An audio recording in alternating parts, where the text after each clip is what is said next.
راهبر فدراسیون جودوی کشور است که بانوان شمارهشان در اکثر مسابقه ها بیشتر میگردد. در تالار ورزشی کنگورتی شهر دوشنبه 23 نفر بانوی ارجمند حالا با تمرین های گشتین جودو فرا گیرند. در برابر مدینه باز مدینه های دیگر به کمال میرسند. پرزیدنت فدراسیون جودوی تاجیکستان محترم اسماعیل محمدزایر با همه گل دختران میدان امروزه کنگورت برای توجهی که اینها به جودو دارند به گشتین دارند 5000 سامانی مکافات پولی تأسیس دادند که در فضای ادانه به همه گل دختران تقدیم کرده می شود. مدینه قربانزاده کدی از نام پرزیدنت فدراسیون جودوی جمهوری تاجیکستان محترم اسماعیل محمدزایر با همه گل دختران ارجمند میدان امروزه به مبلغ 5000 سامانی تحفه ادانه تقدیم می‌گردد.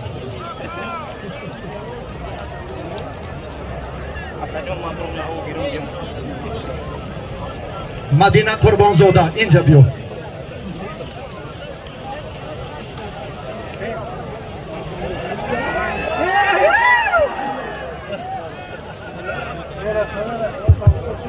ما از همین غمخواری محبت الهیده پرزیدنت فدراسیون جودوی تاجیکستان بود که امروز براستی تعداد دختران در تمرین های الهیده خیلی زیادند.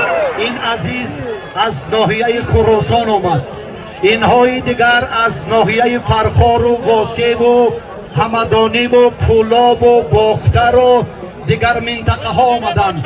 براتون سعادت زندگی تمنا داریم.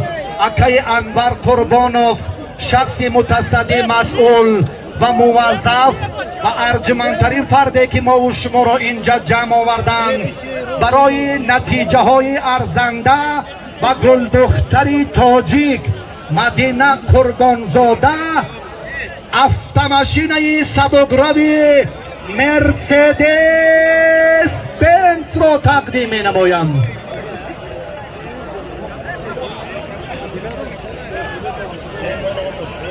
از نام فیض‌الدین نقشوف با همه دختران 2000 سامانی از نام پرزیدنت فدراسیون جودوی تاجیکستان محترم اسماعیل محمدزایر با همین چهره های ماندگاری بانوان 5000 سامانی تحفه ادانه تقدیم کرده شد.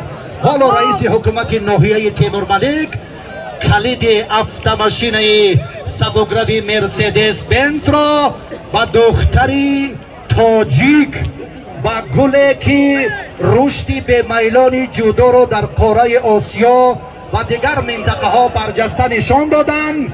автомашинаи سبوکروی مرسدس بنز تقدیم نمودند.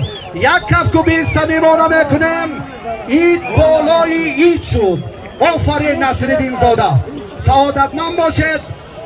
سردار ریاست کار با جوانان و ورزش ولایت ختلان، کار شما هم در سمت تکمیل تربیت جسمانی و ورزش خیلی ارزنده است که امروز فضا این بالای این هستند. دوستی ارجمند من از آن منطقه که صمیمیت الهیده دارند حضورتان را خیر مقدم میگوییم. بخش جوانان منطقه کولاب و در مجموع همه آنهایی که به محبتی به پایان با تیمورملک آمدند و خطا نکردند. محمد شریف سلیمانوف سپاس همه تا بار دیگر به این موفقیت با این توجه الهیده رئیس فدراسیون جودوی مملکت که سر شما را سیله کردن محبت نمودند. این کار برای شما در آینده اندک تقویت هنر می‌دهد. هوسمندیتون بهتر می‌شود، تمرین هاتون از زیادتر می‌کنید و آینده از حساب این چهره‌های ماندگار مدینه های دیگر اکای انور تولید می‌شوند. سعادتمند باشد برادری ارجمند پرزیدنت فدراسیون جودوی تاجیکستان اسماعیل محمدزایر برای این اقدام نجیب و دستگیری ارزنده‌تان و دختران